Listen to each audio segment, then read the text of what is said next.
Dongeng Putri Salju. Alkisah, di sebuah kerajaan yang jauh, hiduplah seorang ratu yang baik hati. Suatu hari di musim dingin, saat ia sedang menjahit di dekat jendela, jarinya tertusuk jarum. 3 tetes darah jatuh di atas salju putih, di bingkai jendela yang terbuat dari kayu eboni hitam. Sang ratu pun bergumam, "Andai aku punya anak dengan kulit seputih salju, bibir semerah darah, dan rambut sehitam eboni." Tak lama kemudian, keinginan sang ratu terkabul. Ia melahirkan seorang putri cantik yang ia beri nama Putri Salju. Namun, kebahagiaan itu tidak berlangsung lama. Sang ratu meninggal dunia setelah melahirkan. Setahun kemudian, raja menikah lagi dengan seorang wanita yang sangat cantik, namun sombong dan jahat. Ratu baru ini memiliki cermin ajaib. Setiap hari, ia bertanya, "Wahai cermin ajaib di dinding, siapakah wanita tercantik di negeri ini?" Dan cermin itu selalu menjawab, "Wahai ratu, engkaulah yang tercantik." Tahun demi tahun berlalu, dan Putri Salju tumbuh menjadi gadis yang sangat cantik.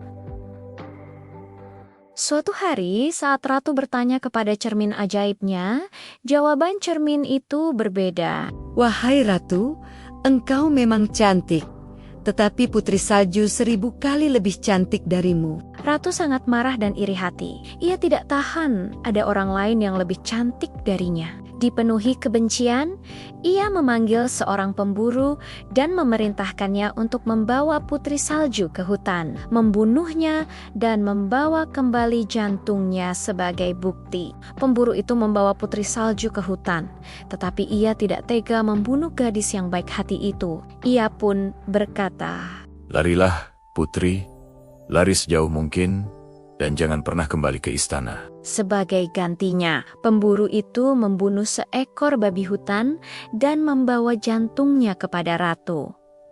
Ratu yang jahat percaya bahwa Putri Salju sudah tiada. Sementara itu, Putri Salju berlari ketakutan di dalam hutan lebat. Ia terus berlari hingga akhirnya menemukan sebuah pondok kecil yang aneh. Ia mengetuk pintu, tetapi tidak ada jawaban.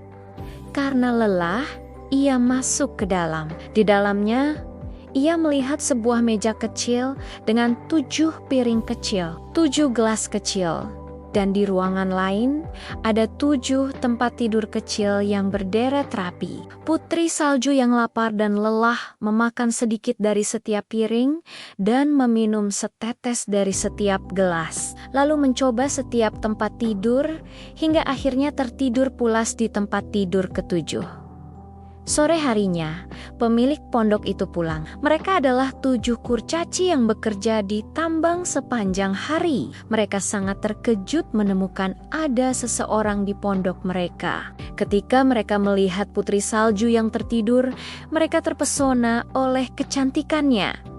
"Oh, betapa cantiknya anak ini," seru mereka. Mereka memutuskan untuk tidak membangunkannya. Keesokan paginya, Putri Salju bangun dan terkejut melihat 7 kurcaci mengelilinginya. Awalnya ia takut, tetapi para kurcaci sangat ramah. Putri Salju menceritakan kisah sedihnya. Para kurcaci merasa iba dan berkata, "Jika kamu mau merawat rumah kami, memasak dan menjaga semuanya tetap bersih, kamu boleh tinggal bersama kami." Putri Salju setuju dengan gembira. Para kurcaci pun memperingatkannya untuk berhati-hati dan tidak membukakan pintu untuk orang asing saat mereka pergi bekerja. Di istana, ratu yang jahat kembali bertanya pada cermin ajaibnya. Ia terkejut ketika cermin menjawab, "Wahai ratu, Di seberang 7 gunung, di rumah 7 kurcaci, putri salju masih hidup dan 1000 kali lebih cantik darimu.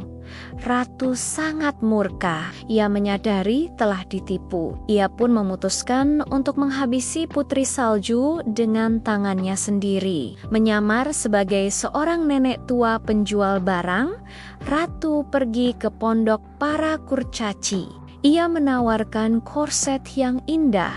Putri salju yang polos membukakan pintu dan membiarkan nenek itu memasangkan korsetnya. Ratu menarik tali korset itu begitu kencang hingga putri salju tidak bisa bernapas dan jatuh pingsan. Saat para kurcaci pulang, mereka menemukan putri salju dan segera memotong tali korset itu, menyelamatkan hidupnya. Ratu kembali ke istana dan cermin memberitahunya bahwa putri salju masih hidup. Kali ini, ia kembali dengan penyamaran yang berbeda, menjual sisir beracun. Ia berhasil membujuk putri salju dan menyisirkan rambutnya. Racun itu langsung bekerja, dan putri salju jatuh tak sadarkan diri. Lagi-lagi, para kurcaci berhasil menyelamatkannya dengan mencabut sisir beracun itu. Untuk ketiga kalinya, ratu yang semakin marah menciptakan rencana paling jahat. Ia membuat sebuah apel yang separuhnya berwarna merah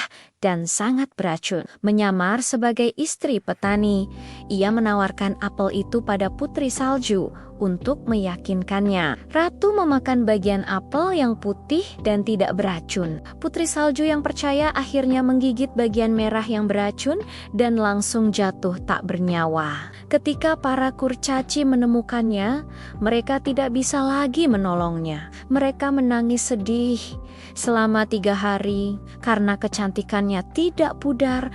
Mereka tidak tega menguburnya. Mereka membuat peti mati dari kaca dan meletakkannya di atas bukit. Suatu hari, seorang pangeran dari kerajaan tetangga lewat dan melihat peti kaca itu. Ia langsung jatuh cinta pada kecantikan putri salju. Ia memohon kepada para kurcaci untuk membiarkannya membawa peti itu ke istananya. Saat para pelayan pangeran mengangkat peti kaca itu, salah satu dari mereka tersandung. Guncangan itu membuat potongan apel beracun yang tersangkut di tenggorokan putri salju keluar. Putri salju pun membuka matanya dan hidup kembali. Sang pangeran sangat gembira. Ia melamar putri salju dan putri salju menerimanya. Pernikahan mereka dirayakan dengan meriah. Ratu yang jahat diundang ke pesta itu. Ketika ia menyadari bahwa pengantin wanita adalah putri salju, ia begitu terkejut dan marah hingga akhirnya menemui ajalnya sendiri. Putri salju dan pangeran pun hidup bahagia selamanya. Terima kasih sudah mendengarkan cerita ini sampai akhir. Jangan lupa untuk subscribe channel kami agar tidak ketinggalan video dongeng menarik lainnya. Sampai